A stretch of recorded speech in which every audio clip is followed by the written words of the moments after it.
So, I have not done a video response in the way that I'm going to do it today. I normally do video responses to people I vehemently disagree with about politics and about just real life stuff that actually kind of matters. I don't generally do it about video games. So I wanted to try my hand at doing it about one of my favorite video games of all time, Banjo Kazooie.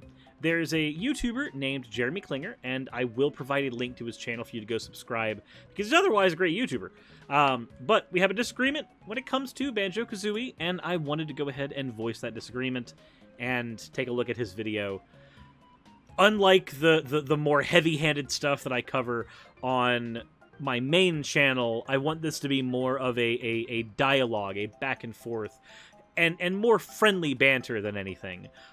The ability for me to disagree with the content creator whilst also providing my perspective and not being vitriolic. And I'm going to have to ask you guys, chat, to keep me in check where that's concerned. Just like when I went over Stuart's article on Sonic, I want to do the same thing here.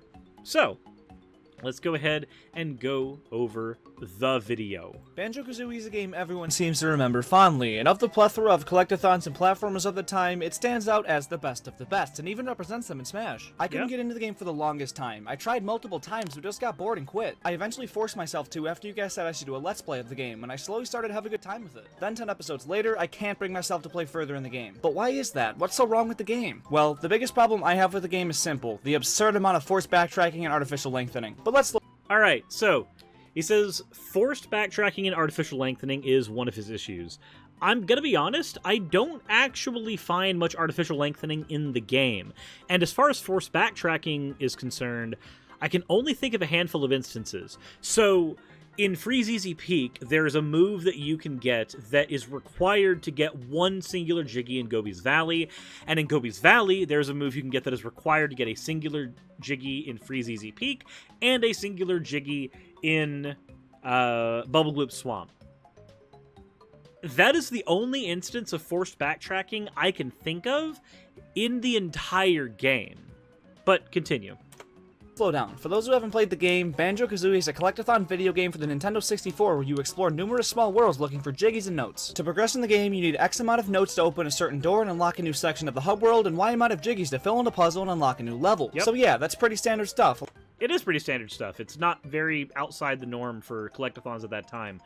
Also, we did get a redeem for an OWO from Dreamboat, so thank you very much for redeeming your points for an OWO.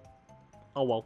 Alright, continue. A lot of games have these kind of paywalls, but usually there's only one collectible that halts you. Here there's two. The Jiggies aren't too bad though. They're like the stars in Mario 64, and they're hidden quite well throughout each world, but when you collect them, you don't exit and have to re-enter, which is a major plus. A lot of them can be collected by doing some pretty obvious and fun challenges, which is great, but others are very well hidden in the world and require you to search each and every corner of it, and that's pretty annoying sometimes. I don't mind casually exploring the world, but how the hell was I supposed to know to drop these eggs in all these random pots to get a Jiggy? Come on. Okay, so where that particular one is concerned, the game does actually lead you to believe that that's a thing you're going to need to do. In a previous level, if you went through Gobi's Valley, you actually had a minigame in that level as well, where you needed to get eggs to pop into a spinning plate. The idea of finding a thing that an egg can potentially go into is kind of ingrained in your head by the time you get to Mad Monster Mansion. If you're in Mumbo's Mountain, the tikis require you to slam eggs into them as well. Not to mention, I could be wrong, but in Banjo-Kazooie, if you are waiting for the demo screen to play, I seem to remember one of the demo screens actually showing you putting the eggs in the pots in Mad Monster Mansion specifically. Maybe I'm wrong. I don't want to go through again and try to find that, but the point is, using your eggs in experimental ways is kind of a thing that you've been doing ever since Mumbo's Mountain. You do it there, you do it in various places in almost every level, really. Even in Freeze Easy Peak, you have to use your eggs to actually turn on the Christmas tree, the one that you have in the in here right now. The game does not hold your hand, but it certainly does drop the breadcrumb that you are going to need to experiment with these things and ration them out so that you can spend that time experimenting. And that extends all the way until you get to places like Rusty Bucket Bay, where you're having to use eggs to pay toll fees for bridges of all things. Also, Lespercat, thank you very much for redeeming your points for an you fucking monster. Some of them are seriously impossible to discover on your first time through and will require you to look things up, which defeats the whole purpose of the game. If you explore each and every inch of the world and still miss multiple collectibles, what's the point of exploring in the first place? So, I'm gonna be honest, I know that I'm a little biased because I have grown up with this game, and I've basically seen where all the collectibles are, and I have a lot of it locked in memory, but the reason that there are 100 notes in every level, they are breadcrumbs for you. And in levels where the levels are large enough to where they can't spread the notes thin enough to breadcrumb for you, they actually make sure that there are feathers and eggs and other collectibles scattered around to kind of lead you in general directions. I can't think of, except, again, in the instances of backtracking that I mentioned before, a point in time where just exploring every inch of a level does not net you every Jiggy and, by extension, every single note. The only exception where notes are concerned specifically, where I think there really is a problem, well, there's two instances. One is Mad Monster Mansion, and that's because that level is so segmented that it's very hard to keep track of where you've actually gone and where you haven't, especially since so many pieces of the level are hidden inside the mansion that is the level's namesake. And in Click Clock Wood, because it's split into 4 areas, it's very easy to lose track of how many inches of ground you have or haven't covered in an area that big. But those are two of the most late-game levels in the game, so by that point, it's kind of a minor annoyance, and the few collectibles you might miss at that point, you don't need them to beat the game. To beat the game, you just need 90 Jiggies of the 100 that are in the game. And considering that 10 of those Jiggies are just located in Gruntilda's lair scattered about, it's honestly not that hard to get them. But, continue. It feels incredibly rewarding to find one of these super well hidden collectibles, which is good, but you simply won't find them all. Which wouldn't be a problem if you didn't need so many of these damn Jiggies. There's 100 total throughout the game, and you need 90 to beat it. 90. Yeah? That's ridiculously high. With 10 worlds, that allows you to miss one of these collectibles per world, tops, and when... Or, if you 100% most of the worlds, like a lot of players are going to do, then you can skirt by with missing 3 or 4 collectibles in several worlds. I remember for me, I ended up beating the game without getting more than a couple of Jiggies from Clanker's Cavern back when I was a kid, because Clanker's Cavern as a level gave me such anxiety. When 2 or 3 are incredibly well hidden, you're kinda screwed. Collectible-based games like this do need to have a requirement to continue, but they shouldn't be this high. I think Battle for Bikini Bottom does this perfectly. It has 100 total golden spatulas, but instead of needing 90, you only need 75. 3/4 of the total spatulas in the game are required to access the final boss, and in my opinion, that's right where it should be. You'll hit this no problem when you play each level most of the way through, and that even allows you to skip a couple lame or bad objectives you don't want to do. Awesome. The collectibles are way more obvious and challenge-based too, which I much prefer, but the approach each CollectAthon takes shouldn't be held for or against it. It's just that the entirely exploration-based approach raises more issues. And requiring more than 75% of collectibles in this approach is straight up bad, especially on the first playthrough. So I would agree with you if there were any filler areas in the game that you just didn't want to go through, or if there were any super stressful points in the game that were incredibly hard to actually manage. Now, granted, there is one of these. There is one of these, and it is infamous.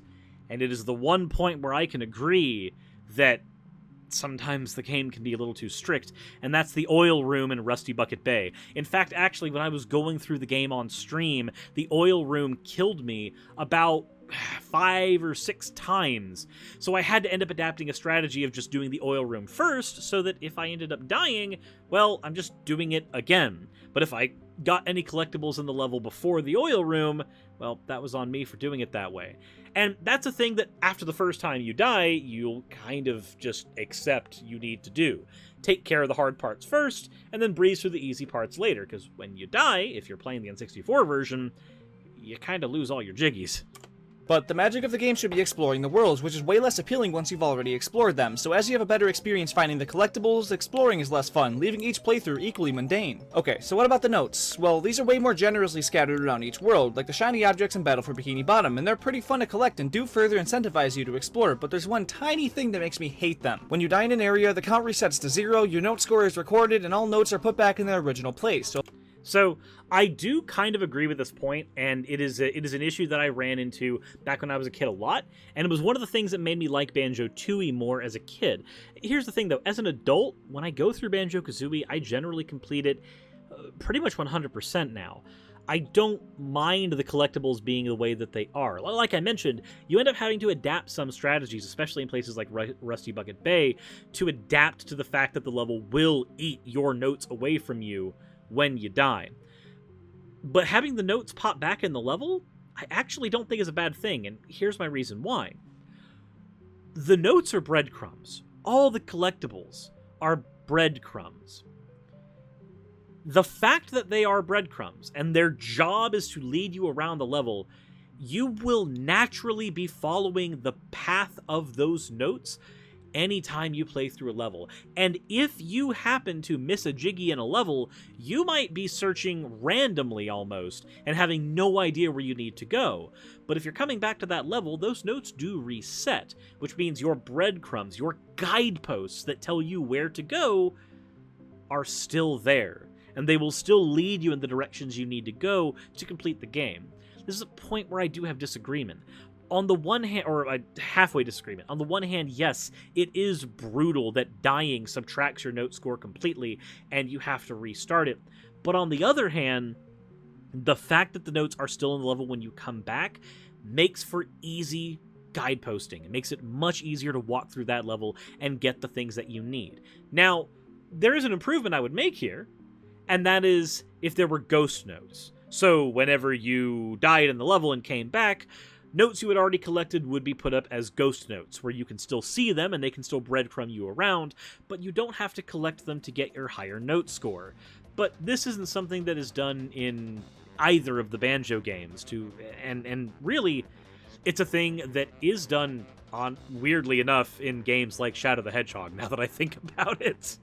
So if you want a better note score, you have to recollect the amount you had previously, then build off of it, which sucks. Recorded note scores are added to your total note count in the hub world, so if you're a couple short to continue in the game, you have to go back to a previous level, collect the same amount of notes as you did before, then get a few more. It literally makes you do the exact same thing a second time, and it wasn't even that fun the first time. So you'll have to backtrack for both of these collectibles a lot, and while the jiggy backtracking seems to be better as you don't have to redo as much, it's potentially worse because there's even more backtracking within it. So this backtracking only exists if you did not get everything you could from the level in your first run. And the game is designed in such a way that, with 3 exceptions, you can get everything in each level in a single run easily without a death.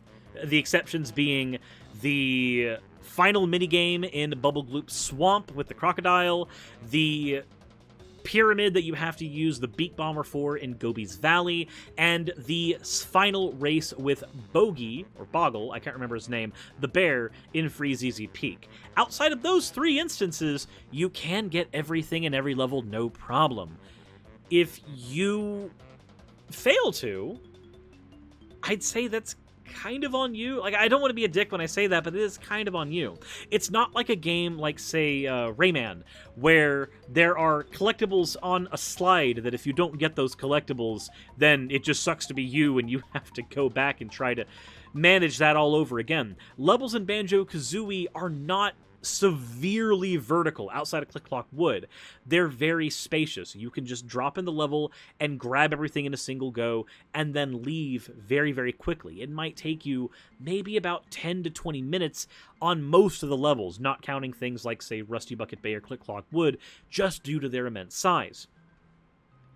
And again, you can do it on your first run without very many issues. It isn't until at least Mad Monster Mansion that it starts to be hard to get all the collectibles in a single go, and that's only because in Mad Monster Mansion and in Rusty Bucket Bay, there are so many hidden areas in those levels that have necessary collectibles in them.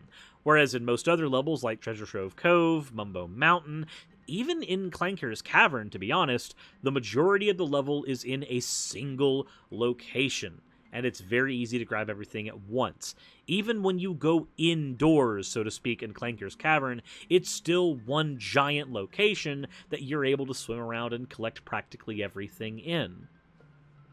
Each level has these shrines where Mumbo Jumbo transforms you into a certain creature that allows you to access new ground and collect a couple additional jiggies, which are cool. But to transform into these creatures, you need Mumbo tokens. These are also hidden around each world, so if you need a jiggy that only one of these transformations can get, you're further backtracking to find more tokens too. In the beginning of the game, backtracking isn't too big of a problem, but by part 10 of my Let's Play, all I was doing was backtracking, and it was not a good time. And there's even backtracking in the hub world. In order to unlock a new area, you have to go to one of these panels, fill in the rest of the puzzle with jiggies, then find the door that just opened up, which is easier said than done. Sometimes these incomplete puzzles are way too well hidden, and other times the level entries themselves are impossible to find, and it seems like at least one of these is the case every time. So, I don't know if he's playing the footage in tandem with his point on purpose, but one of the areas that he shows was the opening for Mad Monster Mansion. Now, there is actually a point in the game where if you don't know where the opening to Mad Monster Mansion is, or not the opening, but it's either Bubble Blue Swamp or Mad Monster Mansion, but the picture, it is hidden. I 100% agree. It is hidden in the world. But two things. One, Banjo Kazooie very obviously expects you to explore. The game is built in such a way that it wants you to explore every nook and cranny of it, so you're already conditioned to look in everywhere, including in the hub worlds, because the hub world is a level in and of itself. It even has its own set of 10 jiggies to collect. But if the footage you used has the examples that you are talking about of hidden obscure areas, you actually, when you get later on, like let's say you miss Mad Monster Mansion somehow and you go further on, there's actually a grate that lets you see that picture, and you can actually see, oh, that's where it is. It's hidden in this room, and then you can go find your way to that room, because the layout in Gruntilda's lair is pretty easy to understand. So even if you miss those areas, hints get dropped to you later that say, hey, you missed this. And that's kind of a thing that the game designers were pretty good at with this game. They kind of slipped up the ball when they got to Banjo Tooie, but point is, I can only think of the opening to Mad Monster Mansion, the picture itself, and the picture for Click Clock Wood as being like really obscure areas that you might not know about when you're running through. You'll find most of it pretty easy, though. Why are these so spread out? Once you found everything you need with all that backtracking, it should just let you play the next level, not have to further wander and search for things. Come on. Okay, so the reason you're further wandering and searching for things is because the game is incentivizing your own exploration. Again, the hub world is not just an area to get to other areas. The hub world is its own level. Okay, I know it seems like I've been taking a huge shit on this game, but I'm only trying to fully articulate this point, and I think I've done so by now, so let's talk about some of the game's strengths. I love all the characters in this game. They're full of personality and their designs are fun. Even the one-off characters that only show up for a single area are unique and enjoyable to interact with. The level themes are pretty good. Some are more generic, but they all have some sort of unique element to them, which makes them far more interesting. The worlds aren't super big either, which makes exploring them not too daunting and navigation a breeze. And the transformations mentioned previously are pretty cool and make for some innovative challenges. The standard moveset is incredibly elaborate yet not too complex. It's a lot of fun to play as these two, and it really feels like you can do a lot with them. The game has huge glaring problems that we shouldn't and can't ignore, but the middle of a playthrough is a lot of fun, and the characters and writing are incredible and debatably the best aspect of the game. While I don't think I'll ever play this game again, I'll still love the characters and want to see them maintain relevance. And if you're a fan of these characters, you've got to go check out the Banjo Kazooie series of collectibles on YouTube's.com. YouTube's is all about creating Alright, so we're not going to do the thing where we plug my sponsor, because I don't think my sponsor is actually, like, appropriate for this video. But it is neat that I am glad that he is giving the perspective at the end here, like, hey, these are these things I disagree with, but also, here are these things that I really like about the game. Stick has a nice sleeve, and the box itself looks awesome, but screw that, we gotta get these things out of the box to fully appreciate them. Look at these. The Banjo Kazooie collectible is definitely my favorite. I love the design so much, and the amount of detail in every little thing is phenomenal. The bottles and 2D collectibles look great too, and the series altogether looks sweet. It just doesn't feel complete without a Gruntilda one though, but it is what it is. These are only available while supplies last, so head over to youtube.com to get yours today. Thanks. I really want to get one of those. I really do. Oh, did I accidentally click the ukulele video? I might have. Yeah, I might have. Banjo Kazooie is a I game want to see everyone the end. I want to see the end of your video specifically.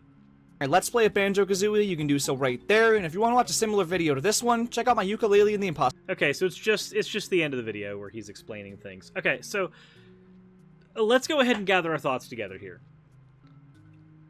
This is a video that was produced this year, in 2021. So this isn't like an old video on his channel that has a different perspective that might have changed by now. I don't know. But these are the disagreements that I have with the video itself. In my opinion, Banjo Kazooie is about as close to a perfect CollectAthon platformer as you can get. The things that I would personally change about the game, like I said, the ghost notes would be a thing that I would potentially change, and Banjo and Kazooie, they operate a little stiffly compared to their plumber counterpart on the same system. Maybe that's not a problem for most people, and it's not a problem for me since I've played the game, but it does make the Baron Bird feel just a little less agile than they could be when they are building off of the blocks that were given by Mario. So I would maybe make Banjo and Kazooie just a little more agile, and again, ghost notes is a thing that I would definitely put in. I don't know if I would change the requirements to get to Gruntilda.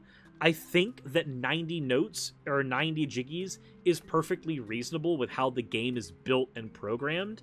The most I would do would be maybe drop it down to 85. I don't think I would do it at 75. I would want to make it to where players do have to go through every level on some level, with, of course, the exception being if you have 85 notes, you could kind of skirt by a little bit on that one. But that's just my thoughts there. I personally don't agree with a good majority of the video, but I do want to say that because this is not a problematic content creator in the same way as the stuff that I generally tackle, if you're watching my video, please go subscribe to Jeremy Klinger. I may not agree with the points that were put in the video, but I also appreciate the perspective from somebody who doesn't have the same history with the game as I do. And I'm going to be perfectly honest, this is one of the things that I would love to have an actual discussion on, something a lot more lighthearted, and something that isn't anywhere near as tough and rough and tumble as what I generally do on the main channel. But now I want to hear your thoughts. I've given my thoughts on the Banjo-Kazooie game itself in a separate video, so I want to know what you guys think here. Do you guys think my analysis was fair? Do you guys think that I was being too much of an asshole? Do I have the nostalgia goggles on a little too tight? Let me know in the comment section below. And Jeremy, if you happen to see my video, then maybe drop a comment down there too and let me know what you think. Again, we probably disagree on a lot where this game's concerned, but again, I do appreciate your perspective. As always, though, everybody, if you enjoyed this video, hit the like button if you haven't already, subscribe if you haven't already, and just enjoy. Insert end of video tagline here. Hey, thank you so much for watching this video. It really means a lot to me. If you want access to behind-the-scenes content for the channel, please consider checking out my Patreon. I do weekly vlogs over there where I give real-life updates to what's going on behind the scenes on the channel, stuff that you don't really get over here and even on Twitch. Patreon also helps the channel's stability a whole lot. Without Patreon, I wouldn't be able to do this at all. Especially with the kind of content that I do, neither YouTube nor Twitch are the most stable sources of income. If you are a $20 and up patron, then you will be featured on the ending slides as shown in the beginning of the end credits. If you want to catch the streams where all this content comes from, then consider heading over to Twitch and following. And if you want to continue watching over here on YouTube, maybe consider clicking one of the end screen videos. And once again, I want to thank you so much for spending your time with me over on my channel. I wouldn't be able to do literally anything that I'm doing over here on YouTube without each and every one of you. So, thank you.